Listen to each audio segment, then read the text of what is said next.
Welcome into On the Beat Live, sponsored by Johnny T-Shirt, JohnnyT-Shirt.com.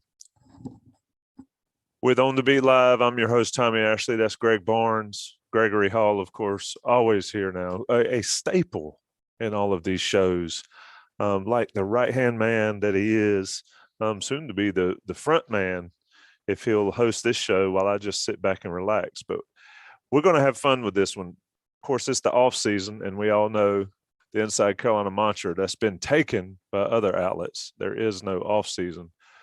So here's something fun. We were talking about right before we came on the air. Greg Barnes was talking about how his computer was so slow getting logged on. And so, Greg, we started going there, but I kind of wanted to give our listeners a chance to know what it's like to cover a season for North Carolina. It's just on a very 10,000-foot level, at least. Maybe we'll do deep dives on one of these shows one day. But why is one's computer so slow, Greg? You're muted too. See, it's the off season. I've been waiting to say that. I've been waiting to say that for 2 years. It's we're past the spring game, which means all bets are off. Yeah, so I'm one of these individuals that likes to keep tabs open. And I guess it doesn't matter what browser you use, but I use Chrome. And so I've got my entire laptop here open, and I've got tabs all the way across. And once I get to the point where the tabs are so small I can't tell what they are, I don't exit out. I just minimize, and then I open up a new window. And the reason I do that is starting with football. So in August, really the first game. So all the stats are run through Stat Broadcast. Now, back in my day, right, when I was a young buck, we didn't have these fancy things that kept track of stats for us. We had to keep stats with our notebooks. And so I have just stacks and stacks of notebooks from 15 years ago where I would track every single play in a football game, and same with a basketball game. And so you can imagine over the course of a season how these all compile. Well, now we've got Stat Broadcast, which does everything for you. And so because I've always liked to go back through my notes over the course of a season, and if somebody asks, what's the trend? How many shots has he missed in a row? I can go back to not only this game, but the previous game and then the game before that. So I just like to be able to do that. So from the beginning of football season, I keep each tab of each football game. So there's 13 stat broadcasts there. And then, they play 29 basketball games this year in addition to the exhibition game. So that's 40. So that's 53 right there of just stat broadcasts, which are data sites. And then you get into KenPom and all these different stats that I've kept over the years. And the way that KenPom works is they upload every night. So if you have like a certain page that you want to keep, either you screenshot it or you don't reload it.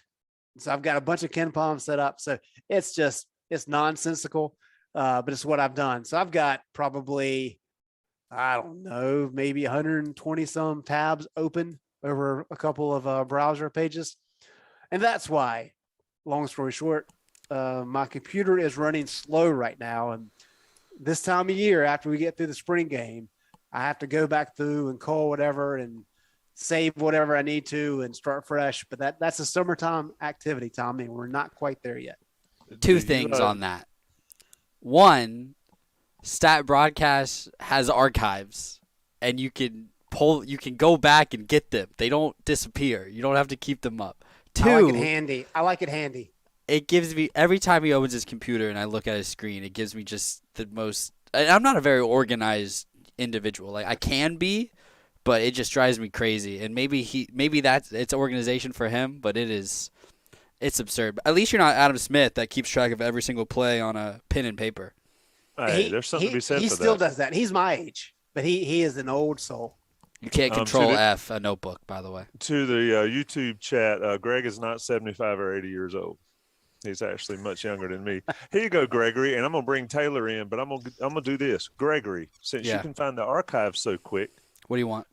I'm asking Greg and Gregory a question. I want to know how many minutes that Justin McCoy played and what was his shooting percentage against UNC Asheville. Phip, what's happening, my man? While they are, I'm in this race too, though. Oh, you're in the race. All right, go ahead. Come on, raise your hand when you're My ready. computer's frozen. I can't. Against who? UNC Asheville? Did they even play UNC Asheville this year? What do you did, want? Oh yeah. Justin It was after the McCoy, Tennessee game. 7 0 for minutes. 1. Oh, wait, stop. Who's got it? Tie. Wait, what? So How did you my do it? Computer is frozen. I just typed ESPN game log Justin McCoy. See, I went to Ken Palming. I had a few more clicks there. I have his offensive rating of I won't have that. If 0. You have a, I will say, I do like sitting next to either Gregory or Greg at games because the notes they take during the games are very meticulous. Gregory does a good job. I think I was sitting next to Gregory during the ACC tournament where he was almost doing like a play-by-play on like a Google Doc, and I type out every single play. yeah, and I was able to like kind of look back at his notes, and then Greg, it's like any stat you need pulled up because Greg is also a vet in knowing that a lot of the times these arenas are going to have slow Wi-Fi, so he has the Ethernet adapter come handy while I'm with the public Wi-Fi and just having no chance to go through any of the internet tabs. But I think that was an eye-opening experience for me, seeing how much notes people are taking in games, because I'm kind of just watching the games and then just shooting from the hip by my post-game video. Well, you're writing video. You're not writing 800-word stories. It used to fascinate me when I would cover is I would have a notebook paper and I have a line drawn down the middle, UNC, whoever they were playing, tip. If you wanted to tip here, and you kind of went back and forth and all through it. And now people, and Kirsch wouldn't always come over there to Inside Carolina back in the day and pass out the stats. We would get skipped over sometimes. But, yeah, it's a cool process. Greg, how many games have you covered in the past since you've been working for Inside Carolina? Ballpark it. Ballpark it. Well, I would say on average 50 games a year, just football and basketball. So over 15 years, what is that? 750? Wow. So let me ask this. So I'm probably, when you factor in baseball, I've got to be pretty close to 1,000. I know, and there's guys that are still doing it from 40 years ago, and it's crazy to think. Yeah. Vip, how many games you've covered? 9? ACC tournament, NCAA tournament. I think we're still single digits. I think I could still count them on both these hands right here. I was at 2 ACC tournament games, 4 NCAA tournament games. That's 8. Yeah. I've been to football. I've covered football. That's not 8. What kind of math is that? 2 + 4 is 6. Who said 8? You did. Yeah. Folks, it is the off season. How many football games have you covered? So that tells you where we are. We're football? somewhere in the twilight zone. I've done the past 3 seasons almost, not in person, but Oh yeah, that's true. I've done every football game I think the past 3 years. Tommy, you mentioned the tip. I also keep track of who wins the tip every single time, and I don't think I've used it in a story a single time. So I don't know why I track it. I don't track that. I do track football coin toss for some reason. Gregory, Yeah. you seem like somebody who would score a baseball game, like hand. Do you? I do it a lot. I've been to at least 2 or 3 games with you this year, and all you wanted me to do was go up to the beer stand. I got really sunburned on Sunday, by the way. No, I'm covered up. I scored a baseball game in my room last night, just watching a pro game on TV for fun. There's something to be said about that. No, not practice. Just I was watching the game, and I was like, I've got a book here. I'll score it. Like Little League, there's always like an assistant coach to score the game. Yeah. They used to have me score the game if I wasn't pitching that day. So Sure, you were the kid sitting on the cooler. Don't lie. Can, if can I you wasn't pitching, score- Can you score swimming? no. You I probably mean, can. you can keep track of every race that's won, but they've got Interesting. technology for that now. So a shout out. You mentioned swimming. I'm gonna say something in case somebody out there has some swimming contacts. A friend of mine's daughter is in North Indiana. She's one of the best high school swimmers in the country. What's and her they name? They like Carolina. Lily Christensen. Somebody needs to reach out. I know NC State has. Anyway, that's my State's recruiting news for the day. NC State's There's a lot scoop- better than Carolina at swimming. So I'm aware. She is. She will probably go anywhere she wants to in the world. The chat says Gregory needs a girlfriend. That is slander. I have a because- girlfriend. Thank you. and he does, and she lives in a big city. Greg, let's kind of try to figure out where we are here, but I don't want to get away from this historical stuff. You've covered close to 1,000 games. Best game you ever covered? Oh wow. Vip out of your 8. What was your best game? Out of my 6 plus football. Well, it was the UCLA UNC Sweet 16 game, and I was pretty confident to say, like, this is either the best game I've ever covered, the best game I've just flat out ever attended in any sport. But then it was topped a week later when UNC plays Duke. I think from a, like, if you take away the team names on the front of the jerseys, I think the UCLA UNC was a better basketball like watch. But when you add in everything that kind of comes with playing Duke in the Final Four, making it Coach K's last game, and the kind of the pageantry that comes with a Final Four game in New Orleans, I think that's going to be the top spot. And it's something where, you know, I could cover it for 15 years like Greg has, and I don't know if that's a game that could be topped. Greg, you've had a chance to think about it. You know, it's hard to be able to kind of pin them down, to be honest with you. I mean, you know, there's the Larry Drew shot over Renardo Sidney, Mississippi State, in the NIT back in 2010. That was a big one. You know, the national title games are special. All the Final Four games are special. You know, I mean, like the people won't like this, but the Carolina State game this year, to see something that rare happen is crazy, to be able to cover that game. I mean, I had my story done. That's one question I get a lot. You're talking about a football game?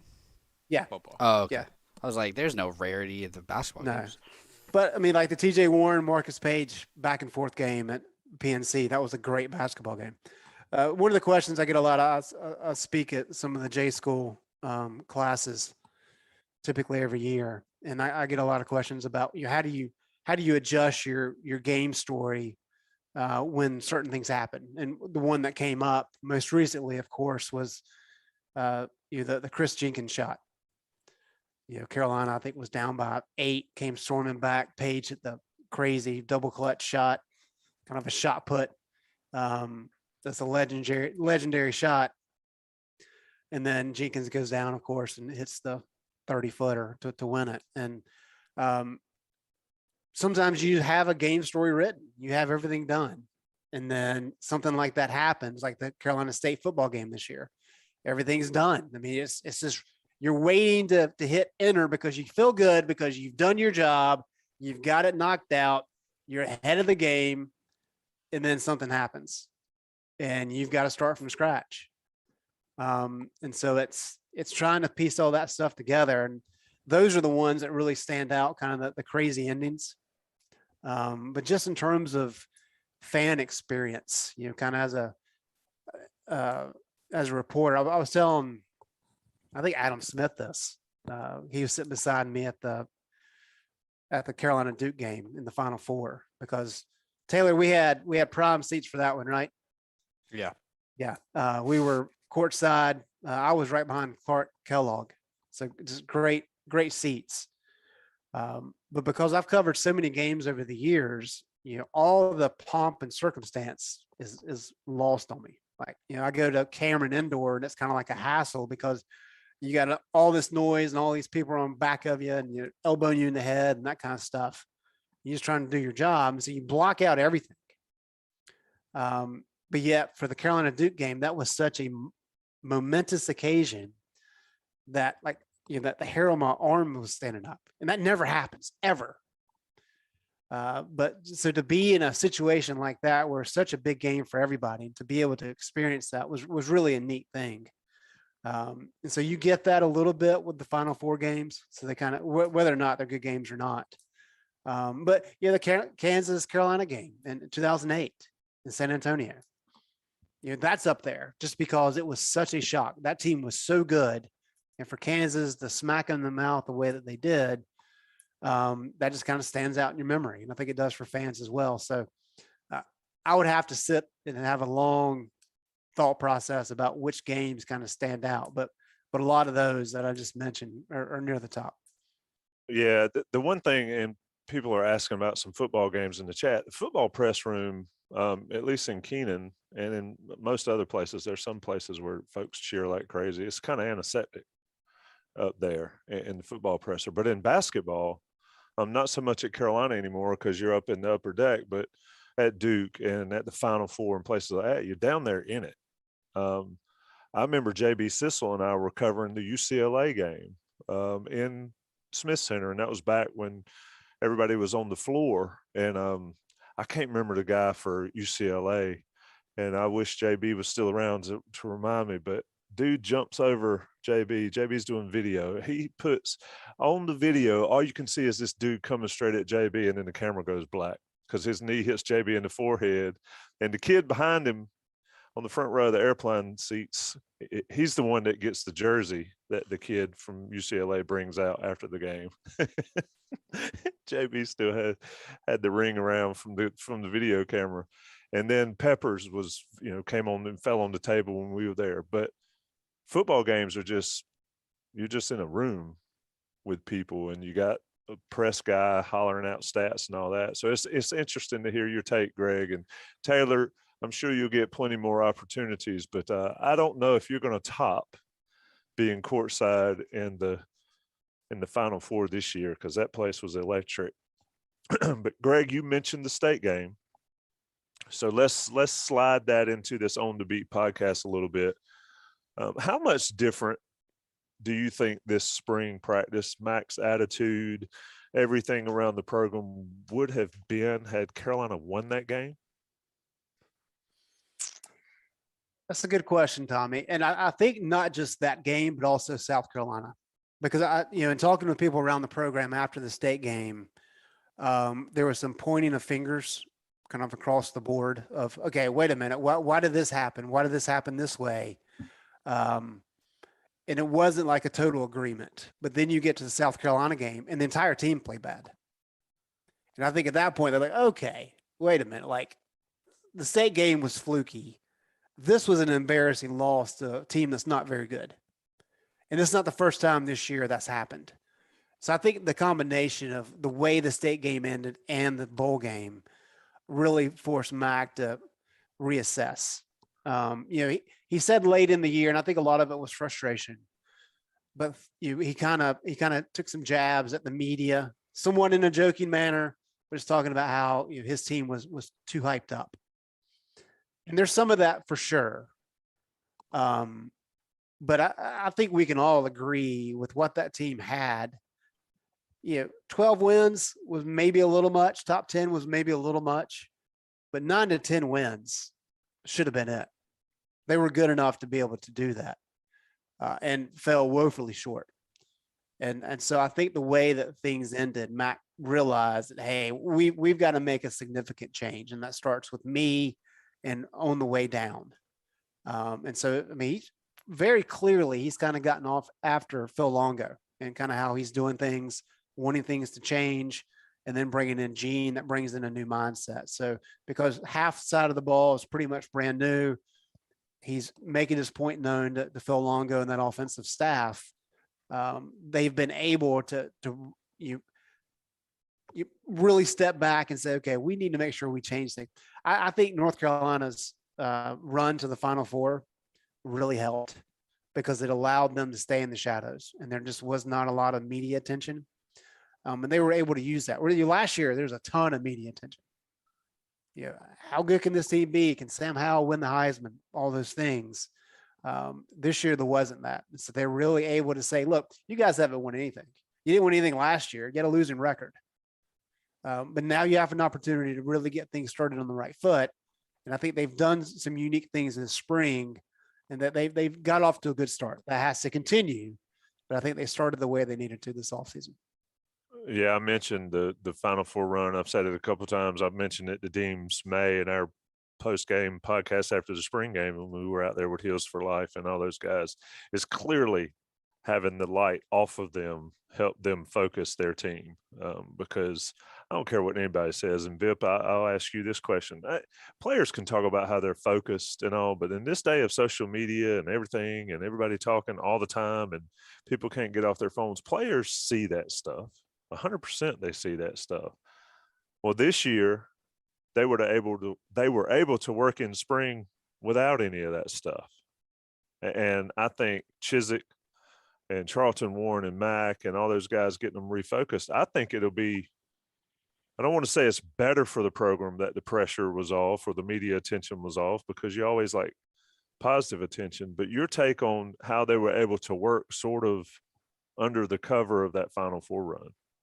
Yeah, I think when you factor in the NC State loss, when you factor in the South Carolina loss, when you factor in that they had coaches fired because of their performances from football, I think it's a case where this team was humiliated, this team was humbled, and when that kind of happens to you, you have to just go back to the drawing board. Like, the coaches can bring in whoever they want. And I love Coach Chiswick. And I think when you need a team to be like focused and disciplined, like Coach Chiswick obviously did a great job in 2015 and 2016, his first time in Chapel Hill. And I think he has the tools to replicate that with even more talent now in Chapel Hill on the defensive side of the ball. But you also need players in that room that are able to handle success and the kind of stuff that comes with the success, and a lot more people talking about you, a lot more people wanting to go to your games, a lot more people asking you for tickets, and everything that kind of comes with that. And it was something that I remember going into that Virginia Tech game confident that North Carolina would win, but the thing I kind of warned about going into that game was that, like, if this Carolina team struggled against Virginia Tech, it was going to be a big red flag for the rest of the season, not even just as a top 10 team or a preseason top 10 team, but a team that had like expectations to win their side of the Coastal. So I think that for this team to have success, they're going to need guys in that locker room who are able to handle success and can kind of control the locker room to where guys aren't getting off task and they're not losing focus on the main goal when, you win one game and then all of a sudden your preparation kind of falls down. Because I think this team, it was clear that this team wasn't a preseason top 10, top 15, top 20 team, whatever. But I think if you went around that team this past summer, like they would have fully bought into it, and maybe that didn't match the production they were kind of doing behind the scenes. All right, let's get some questions here. We got a bunch from the chat. Let's start here, and Tommy, only you and I can really answer this question. But which guy we interviewed in the aftermath of the spring game stood out the most and why? And then we can move into some deeper team-specific questions. I have an answer in mind from who we spoke with. Well, you go ahead, because we talked to Ritzy, Murphy, Downs, Storm, and Tony Grimes. Miles Murphy, hands down. Yep. I mean, the confidence that exudes out of that kid it's insane. And I mean, we were joking with him about our sack bet that we made last year. Like that was just fun. And Tony and Storm was great and just their interactions, but Miles Murphy stood out the most, just the confidence that he has, and he's backed it up, and he was great last year. He won the most outstanding player award for the spring based on the points that they do, which we don't know how they divvy those up, but he was I guess the standout as far as the competition and whatnot. So I think that's an easy answer. And I mean, he's successful, and he's going to need to be a big part of the defense for UNC to be successful, and his confidence is insane. Yeah, he was offended. I mean, we were laughing and joking, and if folks haven't listened to that podcast, they need to go back and check it out because there's some good stuff in there that's a little different from what you get at press conferences after games and things like that. But Miles Murphy was offended that he wasn't even an option last year. I know that you took Des Evans and I took Tamon Fox. I mean, come on, Tamon Fox was the granddad of that defense. He was like, I wasn't even talked about, and we were like, no, not last year. You will be this year. But yeah, so Greg, to spin off of that question, and Vip, your thoughts after Greg is how much did that defensive line improvement help this team? I think it's and how does it help the defense, entire defense? I think it is huge, just huge that the defensive line live up to some of the expectations maybe that the fans have. If the coaches don't have them, that's one thing. But even if they live up to what the fans have, I think the defense is just astronomically better, or could be. Yeah, and look, I've covered, let's see here, 5, 6 football coaches in my time. Every one of them will tell you that it all starts up front on the defensive line, and you got to stop the run. That is not unique. I mean, that's where it is. Now, the problem is that because of the way that the spread offenses has taken off over the last, 20 years now, whenever Rich Rod kind of got it going, what you have is Vic Koenig, for example, with his 4-2-5, having to have a hybrid position up front because you got to stop the run, but you also have to protect against 4 and 5 wide receivers and spreading the field vertically as well as horizontally, right? Well, Vic's had success. He didn't have success in North Carolina. Gene talked about it a lot in 2015. He didn't have necessarily the talent. And so really in 2015, he robbed Peter to pay Paul. And that defense was really good in the red zone somehow, but stat-wise, they weren't great. They were better in 2016. Papuchis struggled just because he didn't have the talent. He had Crawford and Strobridge, and that was really it. Bateman, same way, right? Bateman wanted to do all this creative stuff that, as Jason Staples has told us, what Georgia does, where you have guys that can play defensive end, but they can also drop into coverage. And now Gene's back, and Gene has more talent this time. And Gene's basically saying, look, we're going to simplify it. We're going to see ball, go get ball. We're not going to do a lot of stunning. We're going to do basically 2 gap rushes, make it as easy as possible on these guys. And I think the understanding and the idea right now, to your point, Tommy, there's so much talent up front. This is the most talent we've seen since the Butch days. And what Butch used to say is, I don't care what the guys in the back 7 are doing. My front 4 are going to be so good. They're going to disrupt so much. The guys in the back 7 can do whatever they want to do. And he said it jokingly, but he meant it. And I think Gene, I don't know if this defense is quite there yet, but I think Gene's thinking the same thing. Is if this defensive line can live up to its potential and be effective, it gives you so many more options with the rest of the defense. You just can't overthink it. And I think at times with Vic and with Bateman, they overthought it, which is easy to do because you're trying to account for so many different things. But I think that's what it gets down to. How quickly this defensive line can play up to its potential will say a lot about how good this team will be this year and next.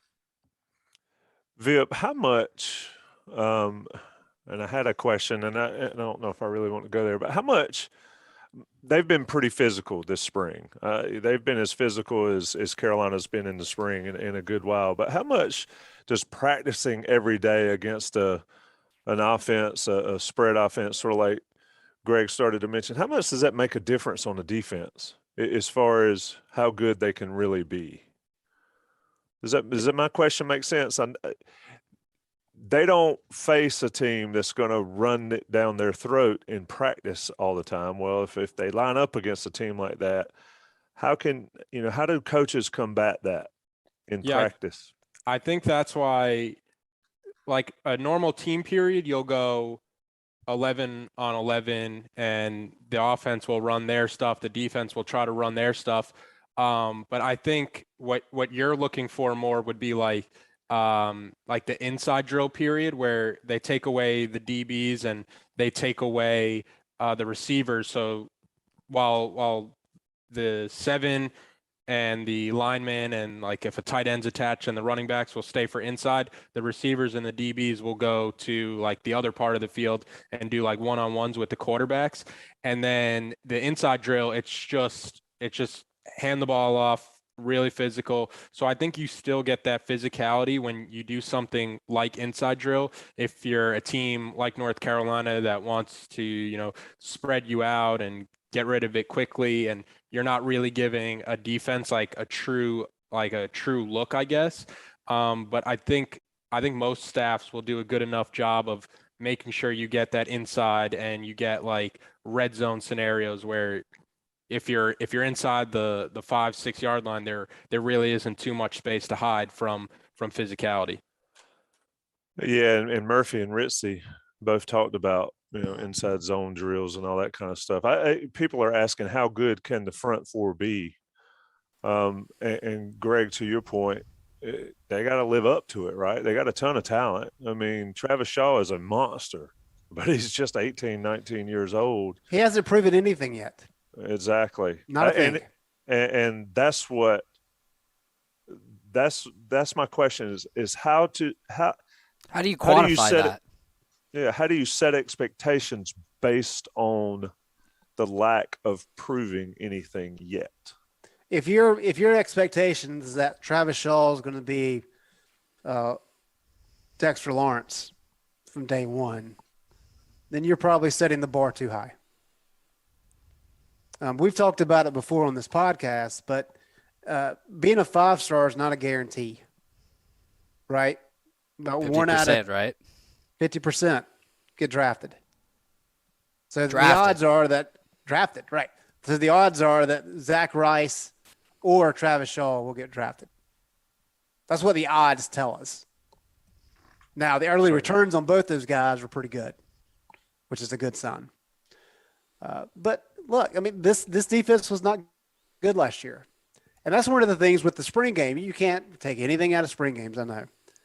But people kind of dismiss how good the offense looked by saying, well, the defense really had a vanilla plan in place. Well, the offense did too. And I think really what sets the table here is when you're just very base, guess what? You have an opportunity in a one-on-one setting to dominate and take over. Did we see that in the spring game? No. I'll never forget 2010. Robert Quinn played the first quarter, I think, of the spring game and took him out. We didn't see him the rest of the game. So after the game, we're like, wait a minute, this guy's supposed to be like the stud of the defense. He's not even playing. Is he hurt? What's going on? And Butch said, no, he was too good. He was embarrassing everybody he was going up against, and it wasn't fair for everybody. So we wanted to make sure we put on a good show for the fans and for ESPN. So we had to take him out of the game. Robert Quinn's last sack at Carolina. Yes, against Brennan Renner, I think. But that's kind of what we're talking about. And so, did anybody pop at the spring game up front? No. But does that mean anything? No. But I think a lot of people just assume, hey, they got a 4-star or 5-star beside their name, therefore they're going to be really good. That's not the case. Coaches have to coach them up. Players have to buy in. And, there's a lot that goes into it. Would you rather have 4 stars and 5 stars than 2 and 3s? Yeah, for good reason. But it doesn't just happen, snap of a finger. There's a lot of work that has to go into it. I'd be shocked if he played more snaps than Javari Ritzy played last year. You should have that. Do you have that stat in front of you? You should. I mean, I can find it, but because I was kind of shocked by how much Jabari played, and it's because he's good. But yeah, I mean, Jabari played like maybe 80 snaps on the season. What did he play like? Well, he probably played more than that, but they probably played 20 per game once he got into it. Maybe. So let me ask this, Vip. And Gregory, you said you were the stat man, so we need you to find it. Vip, I don't have my Pro Football Focus login right now. I think we have to renew it. At Buck Sanders. It's the offseason. My account has been turn locked. The lights on. Vip, give me a breakdown from a guy who's been in the arena. Percentage of talent versus percentage of coaching up. Of coaching, what makes an elite player? Because people are asking, and one concern with this staff has been, and maybe with Mac, is the ability to coach guys up. That's one thing we saw in the Final Four run, Hubert Davis. Those guys got significantly better as the year went on. How much of that in football matters? Talent versus coaching and coaching guys up. Yeah, I think it's I hate to give a cliche answer, but I think it's pretty close to 50-50. Like a really talented player with bad coaching can only get so far, and then a bad player with the best coaching can only get so far. So I think you have to have some kind of happy medium, like the 2015 team that we talk about all the time. Just because it's the most success we've seen from Carolina football in the past 20 plus years, probably. That defense, it wasn't like a stark increase in talent from 2014 to 2015. There wasn't like transfer portal guys coming in. There wasn't these 5-star recruits coming along the defensive line. It was essentially the same group from 2014 to 2015. But we had a guy like Coach Chizik where it wasn't even so much the schemes that Coach Chizik was bringing in, but it was more just like the confidence that he brought in to the facility. I think from talking with Coach Chizik after the spring game, he was like, we did keep it very, very simplified for the spring game. I think they had like maybe like 7 or 8 total calls in for their defense. But he was like, the 2 things we want to check off is we want guys playing fast and we want guys playing confident. And he thinks they did accomplish both those. And it's a case where if those guys are playing confident and they're playing fast, you don't need to have like this mastermind scheme where somebody like Jay Bateman, for example, a lot of his game planning was trying to like out scheme the guy across from him. And when he's trying to do that, you're left with what we see in the Georgia Tech game. And it's like, players just keep looking over the sideline because they have no idea what the calls are because calls are coming in so late. When it's something like Coach Chizik, where what the call is going to be, if you've repped it enough times, you're going to have the wherewithal to understand what you're doing, and it's going to allow you to play a lot faster. So I think that's another good argument, like how much of it is scheme and how much of it is guys just playing confidently and being able to play fast, because I would rather a team playing confident and fast than a team that's, the best X's and O's.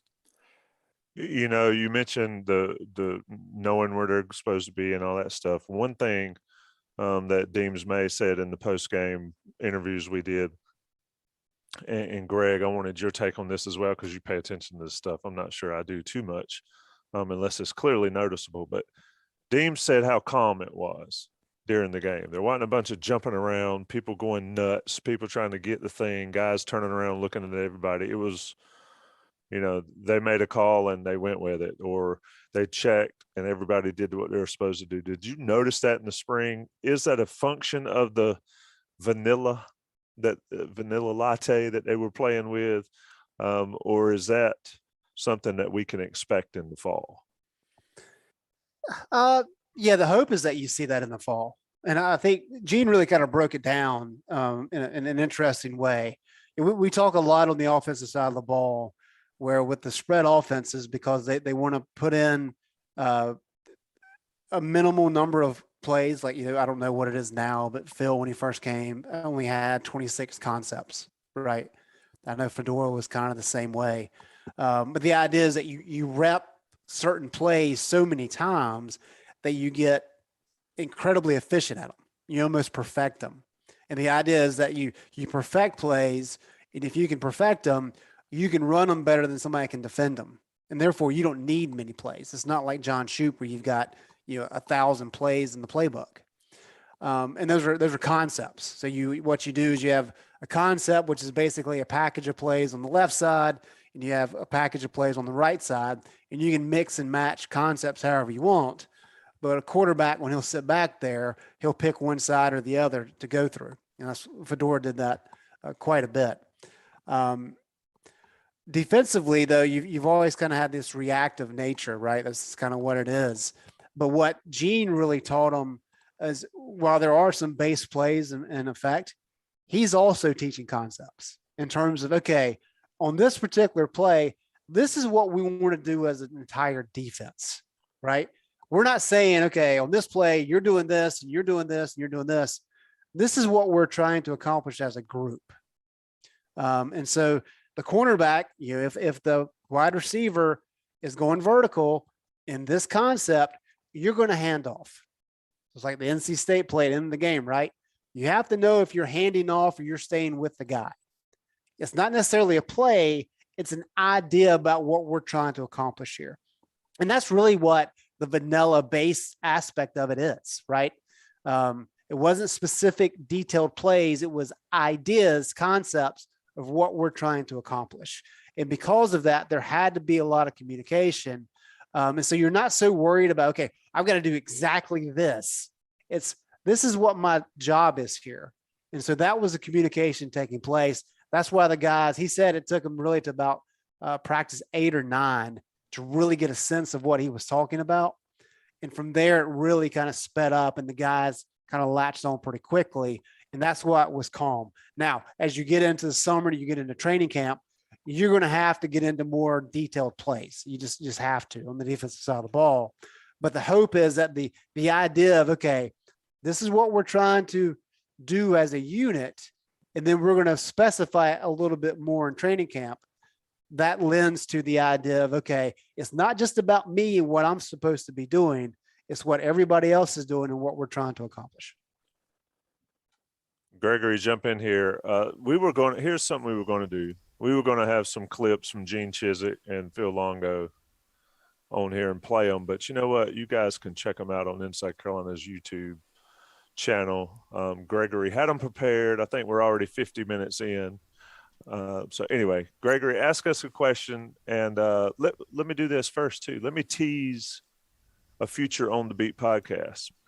Gregory, Greg, and Vip have always been awesome to come on here. But last year we did something, and I can't remember who all was on it from Inside Carolina staff, where we had members of Inside Carolina's premium message boards and all come in and join us on the Zoom. And we did that, and you were able to come in and to ask the questions yourself. So you guys have got a ton of questions on here. We'll try to get to as many of them as possible, but look forward to that. I think that'll be a cool time to sort of have some fan interaction. We've done it before. We'll do it again. It makes it it makes it really fun. Gregory. Yeah, and we'll try to do that maybe next week, so that should be fun. One of the first questions we got was, what's one thing this team has to be better at doing this fall to improve? And I think the easy answer to that is communication. And that was one of the clips that I had from Gene Chizik, is talking about communication.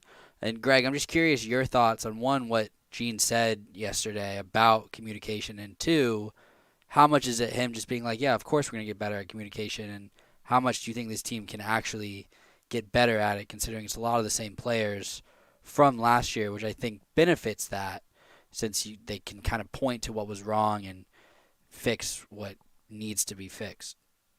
Well, I think one thing that he said that was very interesting, and it's obvious, right, is that we see these glaring breakdowns. And it's not like they're just bad players on the field, right? They're really good players, but something happened to where there was a breakdown. And his point is most of the time, that's just bad communication. Somebody got the wrong message and was doing the wrong thing.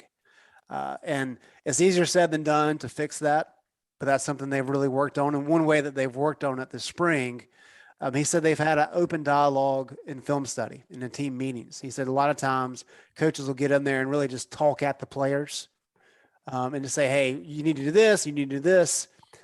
They've really changed that. They've really tried to make it a point of having an open dialogue so guys can ask questions and guys can be like, okay, well, what if he's over here? Or what am I supposed to do here? And so it's much more of a back and forth. And not only does that help, between coaches and players, making sure the players understand, it gets the players in a frame of mind of openly talking about what they're seeing. So when they go in the practice field, it's much more natural to them to be able to talk to their teammates about, hey, I'm supposed to be doing this and so forth. So they've got some methods in place to try to address it. But yeah, it's not as easy as saying, hey, we're going to communicate better, just go do it, especially when you're losing somebody like Jeremiah Gemmel, who by all accounts was very good with communicating, both with his group as well as in front of him on the line and behind him in the secondary. And we've spent so much time talking about the defensive line.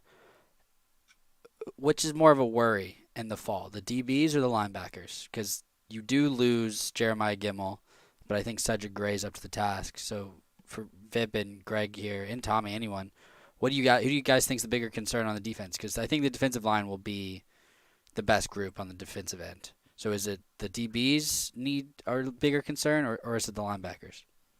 What do you think, Bill? I would say from a personnel, I would say it's the linebackers, but from play, I would say you need stronger cornerbacks and you're going to need stronger linebackers. Just with the way college football is kind of moving and how spread out things are, but from a personnel perspective, you have to remember from the spring game, like Carolina, it doesn't have Jaquarius Conley, doesn't have Cam Kelly, Storm Duck didn't play. So Carolina was down people that you should expect to see on the field come September, October. But I think there is reason to be concerned about both the linebackers and the cornerback, the secondary, just with the secondary's inability to kind of be healthy and be out there, where somebody like Storm Duck has played, less than probably 12 games the past 2 seasons combined. You have somebody like Cam Kelly who's hurt now and has had some serious injuries. A guy like Jaquarius Conley coming back from serious knee surgery. So there is enough areas of concern there for it to be a bigger problem for this team, I think. And with the way college football is going, you really need to be strong in the secondary. And then I think you just need players to kind of take that leap from whether it's their freshman year to their sophomore year or their sophomore year to the junior year. Like, I think one of the players I was looking forward to watching a lot last year kind of take that leap was Tony Grimes, and it just seemed like leap never came. Now, whether it was, execution or whether it was coaching or the development, I think you're going to need to see more development from some of these guys. Like, Carolina is having no problem bringing in these highly rated guys right now. Something that like my years, we had problems getting people into Carolina and wanting people to come to Carolina. Mac Brown has not had that problem his first couple of years at Carolina, and now it's like they're bringing in a ton of talent into the Keenan Football Center. Like, eventually that talent either has to play out or you're going to have to find new guys who can. That's interesting. Of course, the defensive line, how good they are, will affect everything around them. So we'll see. Tony Grimes and Storm Duck both talked about communication and competition. And I think it's pretty clear that if they communicated better last year as a whole, they definitely win the NC State game without question. And maybe one or two others. Greg, folks have asked about the offensive line. We can talk about that, but let me give you a question from the chat, and it's relevant to something you said earlier. Who has a bigger impact this fall? Zach Rice or Travis Shaw, George Pettaway or Marion Hampton, Paysauer, Blackwell, or Jones? Do either or on those, and also I think Hampton not being there now will affect him. We'll see, though. And also, which of those three receivers could be somebody that step up and be that third guy? Let's see. I'll go with Shaw just because I think with Roland coming in, I think they kind of expect him to slot into the tackle spot opposite of Austin Richards, who had a really good spring. And then William Barnes will probably be your third tackle. And I'm sure they'll try to get Zach Rice plenty of playing time, but they'll bring him along slow. And I think there's an opportunity for Shaw to really pump. I tend to agree with Gregory that he's not going to see a ton of action, but as big as he is, he could possibly be effective in short bursts. It's a good question about the running backs. And I really thought Pettaway would kind of pop a little bit more in the spring, but maybe there's so many guys back there that it was a problem. So I'm going to go with Hampton just because maybe he can come in and splash in training camp, and maybe he's a guy that they can rely on. I think they need somebody fresh to give them a good look, and I think it's going to be one of the freshmen. And then it's a good question about the wide receivers. I would say I'm leaning a little bit towards J.J. Jones just because he came on pretty strong late in the year. But Blackwell looked good in spring ball, and they feel pretty good about him.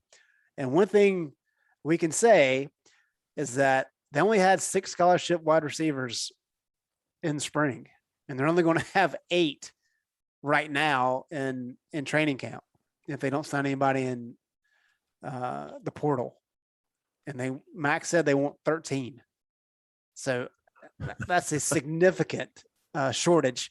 And so what that means is all those guys are going to have opportunities to prove their worth. Vip, you got some eligibility left, don't you? You got a COVID year? They're not going to want it. Put you back in the Oklahoma drill, man. So let's ask one more. Vip versus Tony Grimes in a one-on-one. That would be fun. Yes. Yeah, we could little off-season project, Vip, for a video. As long as he doesn't watch this, because I could give you the scouting report, I have one route, and it's a go route. Every time we did one-on-ones, Coach Brewer, he would mix it up, maybe give me a slant here or there, but every other time it was, hey, just use your track speed and run this go route as fast as you can. And a lot of times I would say it worked maybe 50-50 just because I was going up against, I wasn't going up against the MJ Stewarts and those guys kind of. But yeah, I had one route, go route, trust the speed and let it fly. What was your 40? I never had to run an official 40 pulled out of the combine before the combine came around, but it was probably a mid 4.5. Too good for the combine, you were. Yeah, I was more of a. You held out. You didn't run longer than 40 yards. Yeah. You had the stamina with the speed. Yeah. Speaking of somebody with stamina, I saw Brad Frederick ran the Boston Marathon. Good gracious! I mean, Greg, the equivalent's you playing in the Masters, man. Yeah, when's that going to happen? Pretty impressive. Let me ask another question here.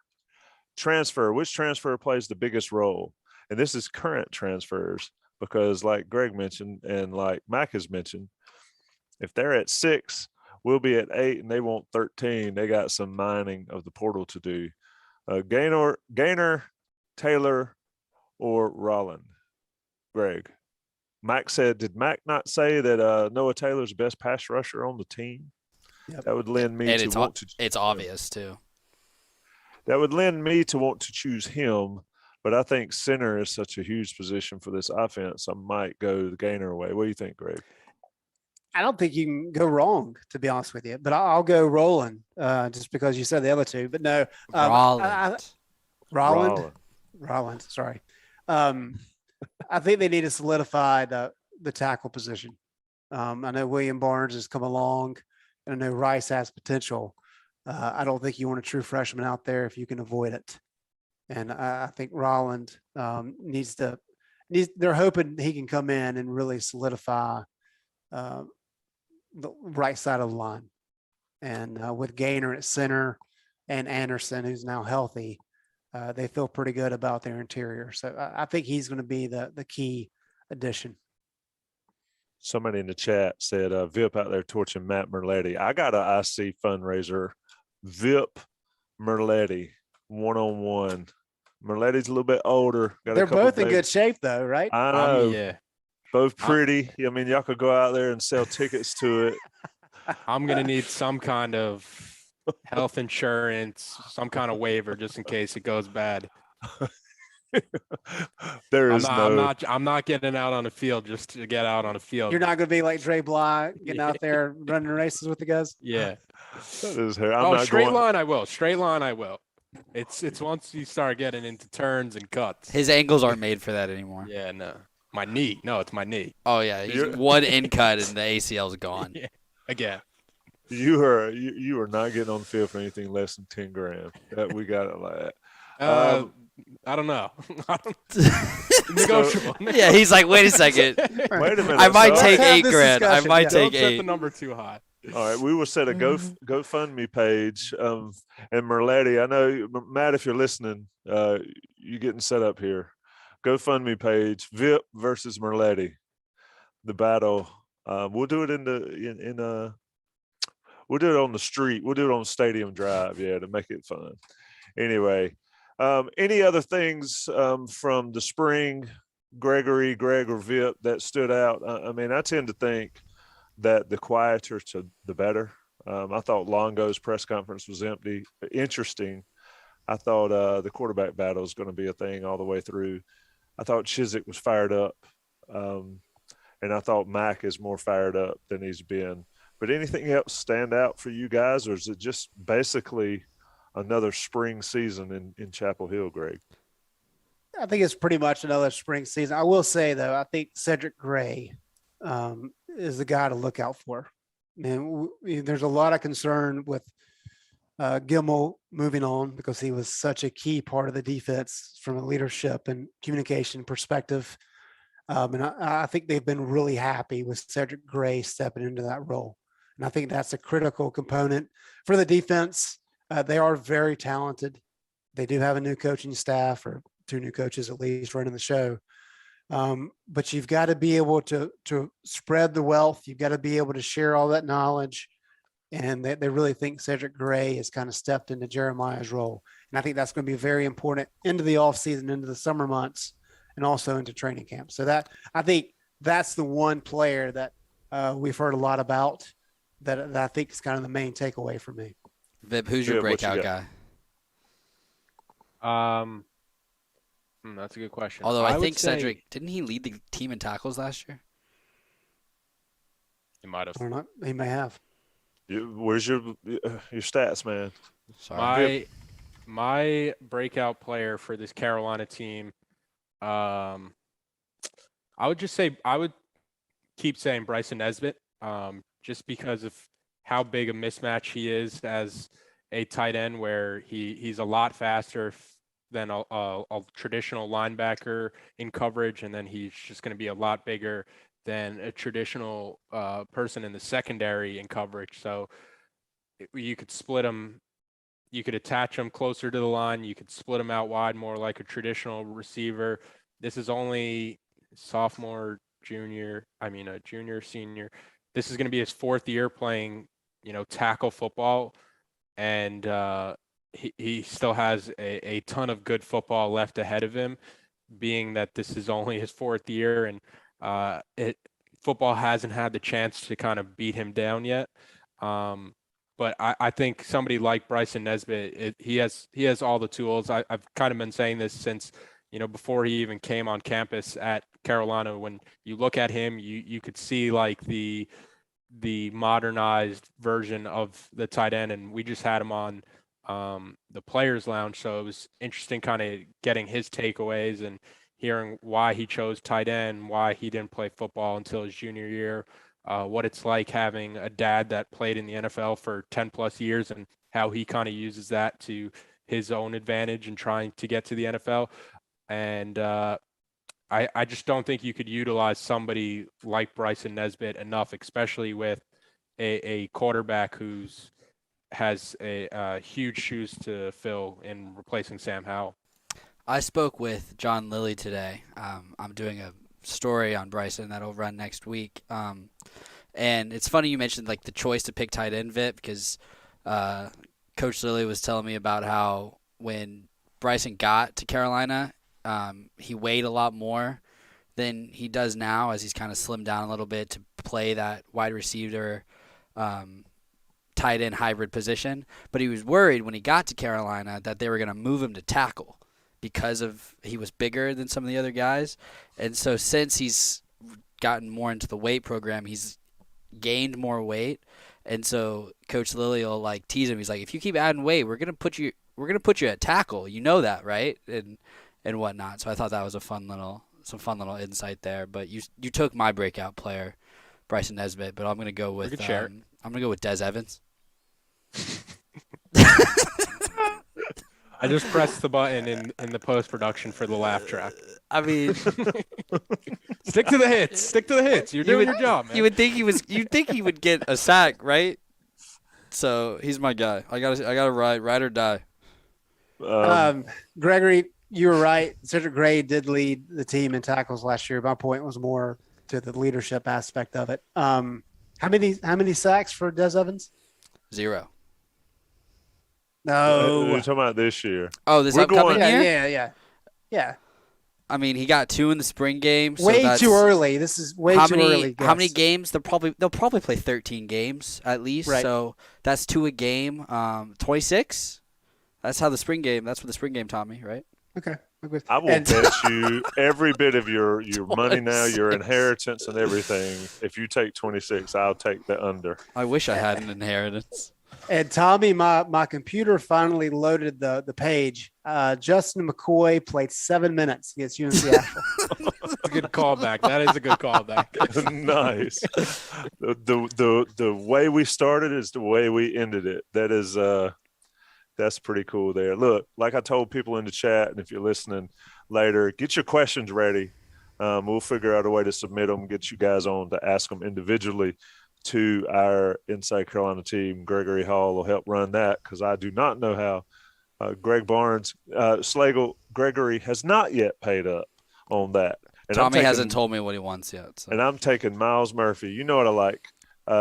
Anyway, Johnny T-shirt, johnnyt-shirt.com. Certainly take care of them. They are. I'm letting Vip off. He didn't have to do the read, but certainly take care of them. They've got all the NIL stuff in there too. You need to go check that stuff out. Take care of the Carolina players. Take care of Inside Carolina's sponsor, and they'll take care of you if you're an Inside Carolina Premium subscriber. It's been On the Beat Live. Tommy Ashley, Greg Barnes, Taylor Vipolis, Gregory Hall. Come back and see us next week. Maybe not next week. I'll be out of town. I'll be in Charlotte if anybody wants to hang out. Otherwise, I'll actually be out of town next weekend. Oh, you're out of town next weekend? Yeah. So can I cancel my hotel and stay at the Vitopolis? I have a roommate, but yeah, you can take my room, man. Tell them. I'm bringing the party there. Anyway, it'll be a fun time. Guys, we'll get the band back together in a couple of weeks, do the Inside Carolina fan experience. It's always been a pleasure. Thanks, boys. Greg, before we go, what are your stock yardages? What club? I mean, oh, geez. All of them? Pitching wedge through driver, go.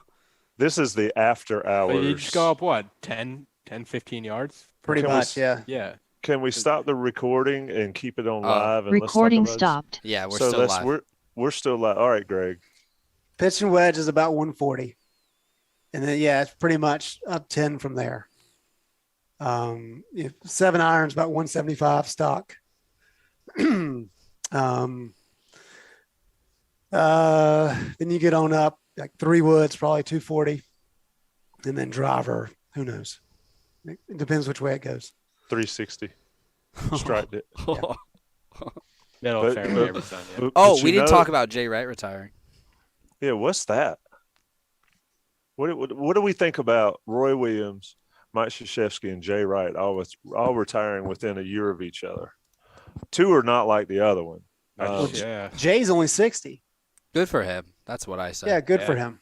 What else does he have to prove? He's Three won out 2 of the- titles. And- 3 out of the 6 last Final Fours.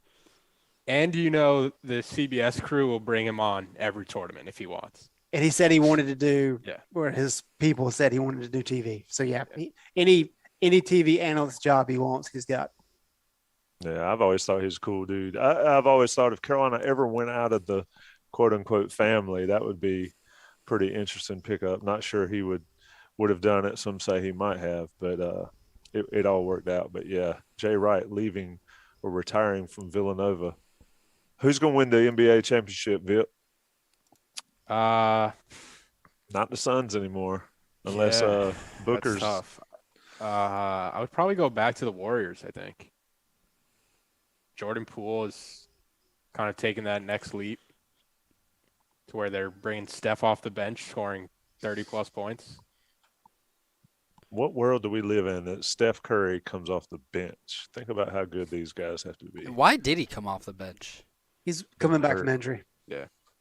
And didn't Booker return after his injury? Did he come back and play the rest of the game? I didn't see the game. Best professional Tar Heel basketball player in the last 10 years. Danny Greg Green. Barnes. That's got to be DG, right? Most successful for sure, right? Yeah. I mean, he's got what? 2 titles? How do you think, Vip? You gonna say Cam Johnson? Just straight talent-wise? No. The past 10 years, yeah. I mean, the past 10 years, it covers Danny You get- Green's prime. But once you start closing that gap, 5 years, I would probably go. I don't know. Harrison Barnes is like a sneaky productive He guy. is for sure. Just because he plays on bad teams, you almost forget about him, and it's been 10+ years since he's been at Carolina. But I would probably give the nod to HB. He is one of those guys you never hear about unless you're actively looking. And he scored. Yeah, he scores points to Taylor's point. Somebody What put is this on the board, and I think we have to do this in a future show.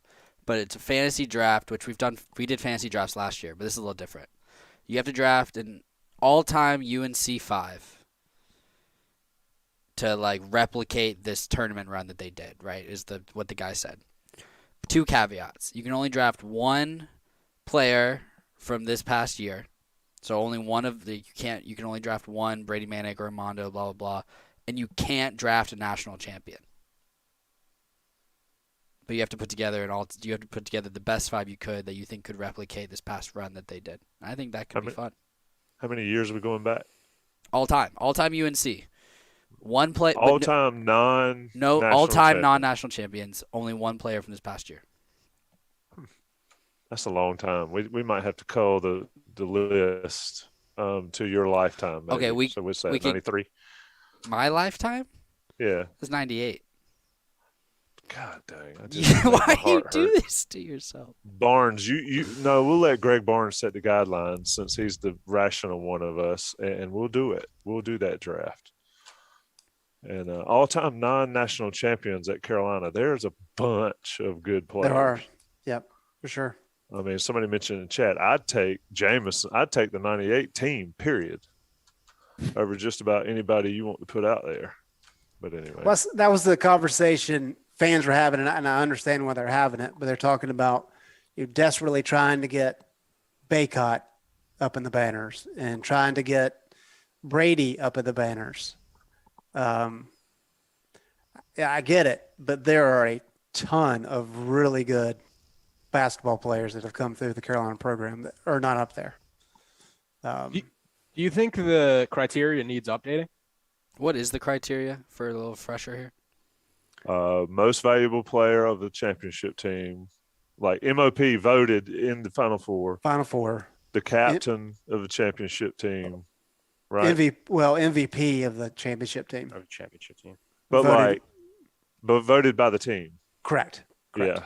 And then MVP. ACC Player of the Year, National Player of the Year. National Player of the Year gets you retired, right? Olympic gold medal too.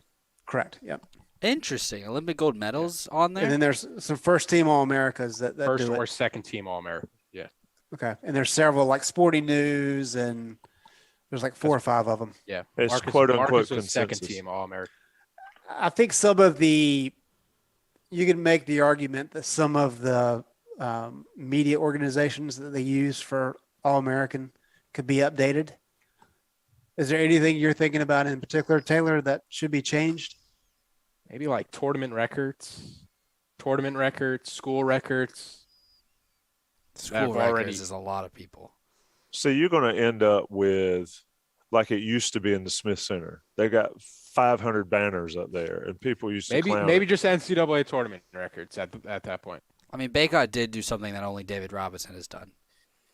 I mean, What was we're that? talking about Tim Duncan. 31 double-doubles in a season.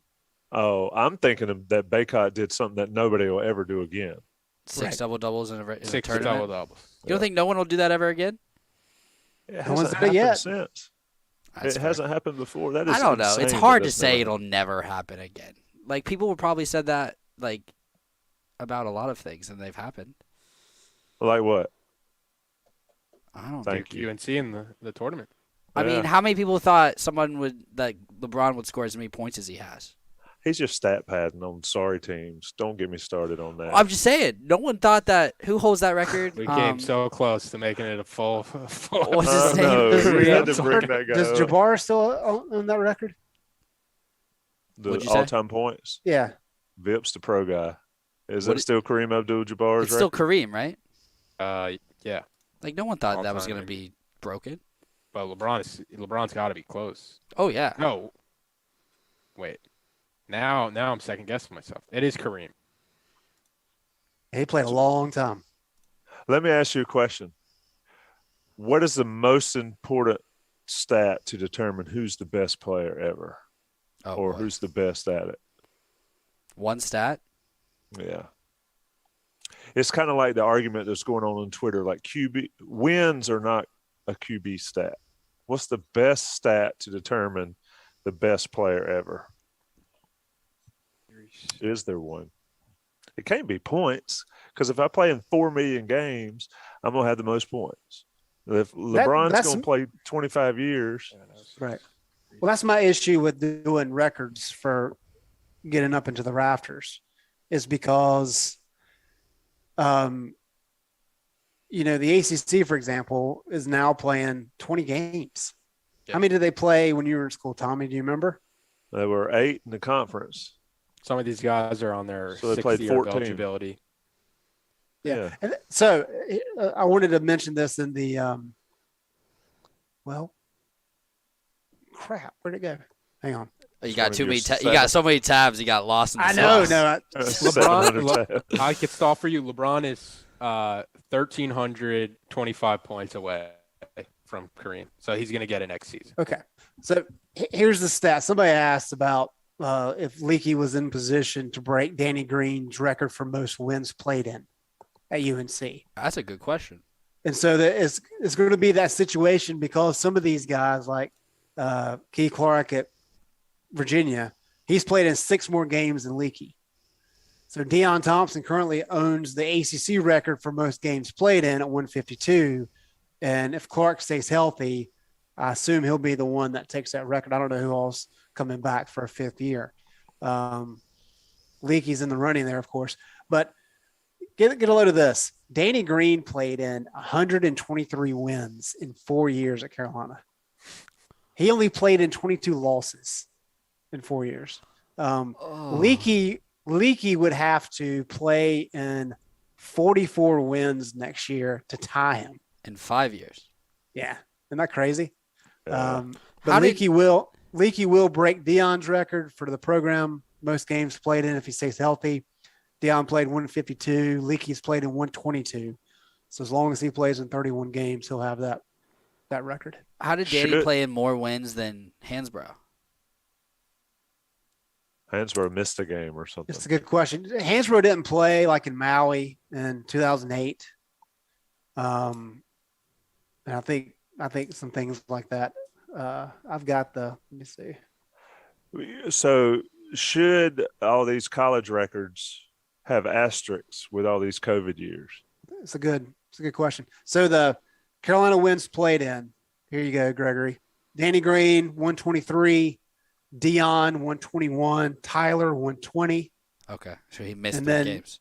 Nate Britt and Isaiah Hicks both 116. Vip's Tyler checked didn't out play on in us. Maui, so that's 3 games there. So We that may have started been it. talking bad about LeBron, and Vip checked out on us. Yeah. So then who is the greatest Tar Heel that never I was won a looking national up, championship? Who's the greatest Carolina basketball player ever? To not win a natty. Jameson. Marcus Page, Bryce Johnson. I think Antoine Jameson. Antoine Jameson was first team All-American 3 years. Player of the year, what year? 97, 98. I think Jameson would have an argument. He had 51 double-doubles.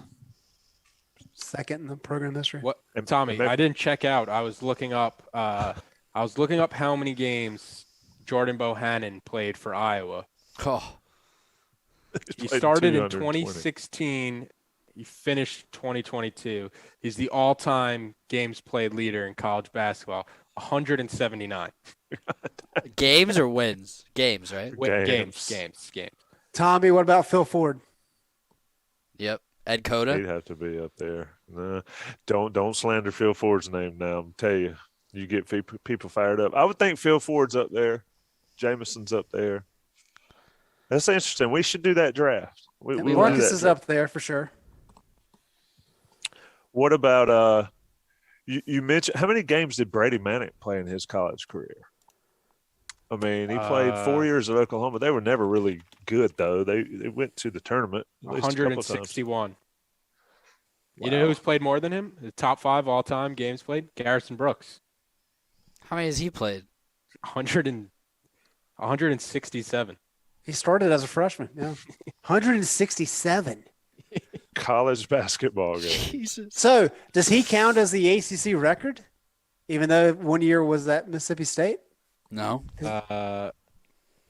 Probably not. What was the ACC record? Dion's got it 152 as of before this year.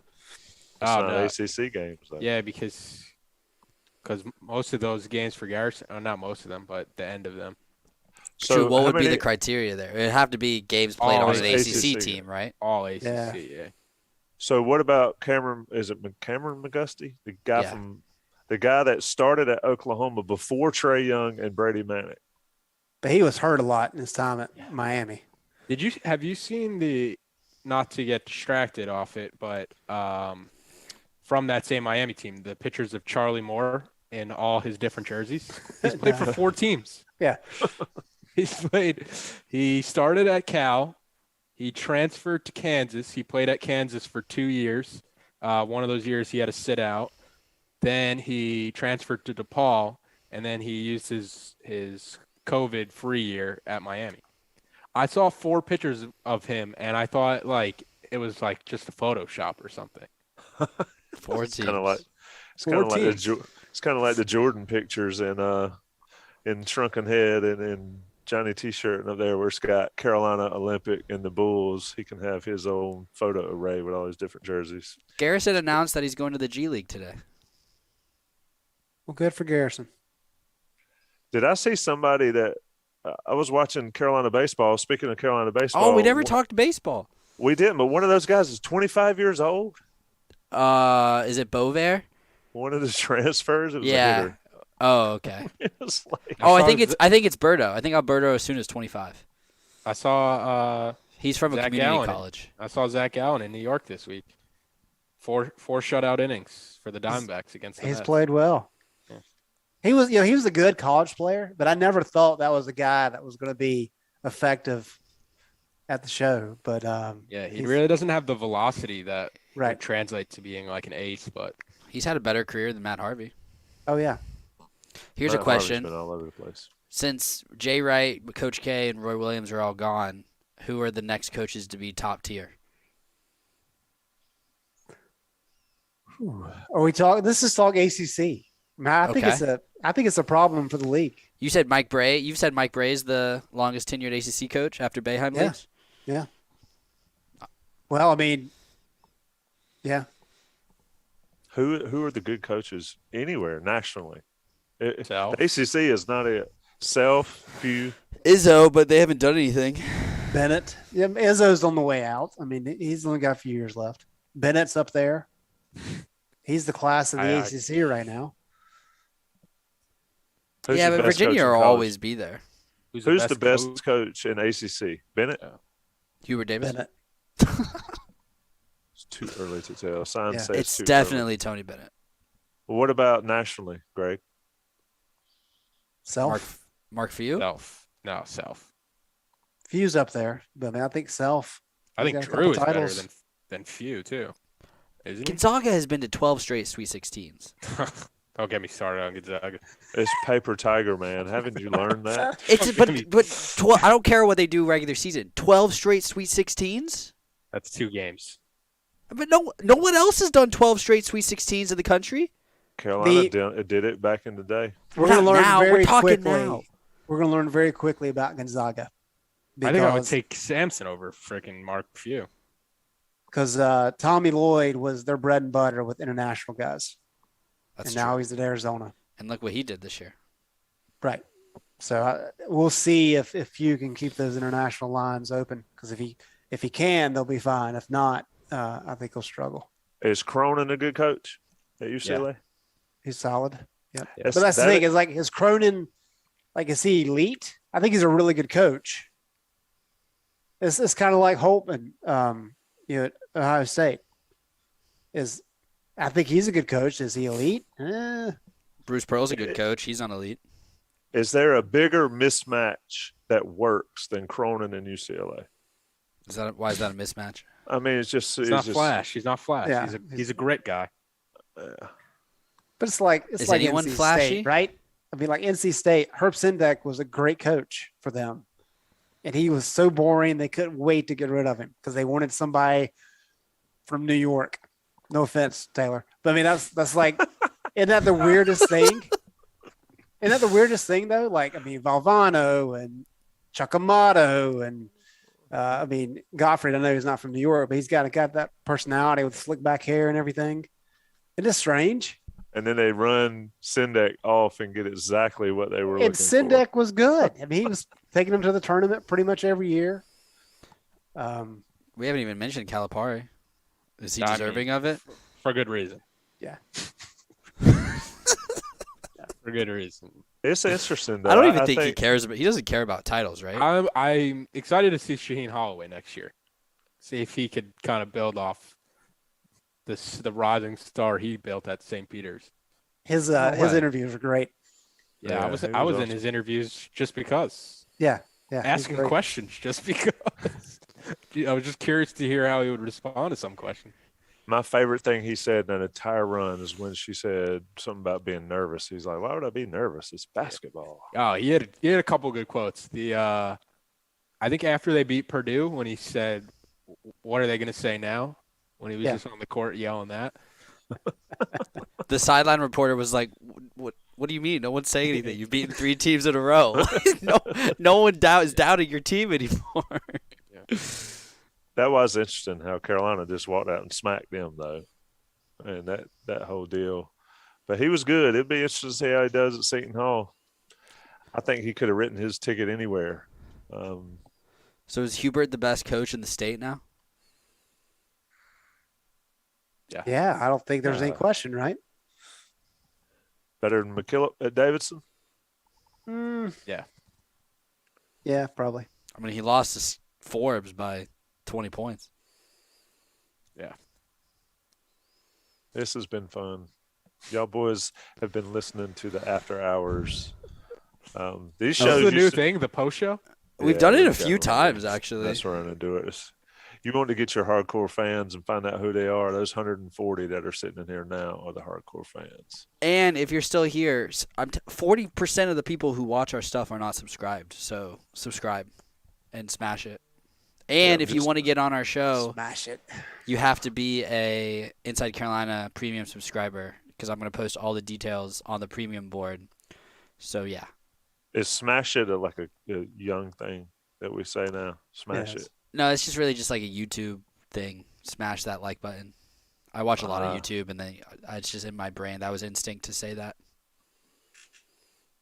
It's been I don't fun, know. guys. I'm getting out of here because I'm tired. I'm old. This is the Iron 4. We've been going at it for an hour and a half. Somebody in the chat Thank you. said they're the Iron 140. Absolutely. Hey, your presence will be noted when it comes to getting on this show, and you better bring it. If you're listening now, you better bring it if you get a chance to get on here. Don't be coming in here with a 5-10 minute monologue. Ask your question and let's get into it. We'll do it in a couple weeks. I'm getting out of here. Y'all boys can Yep. talk all you want, but I'm out. It's been fun. All right, Vic. guys. This Enjoy is it. about an Long hour season. more than G Big you wanted. So Hey, you check in, but you can never leave. Let's go. Check out, actually. Peace.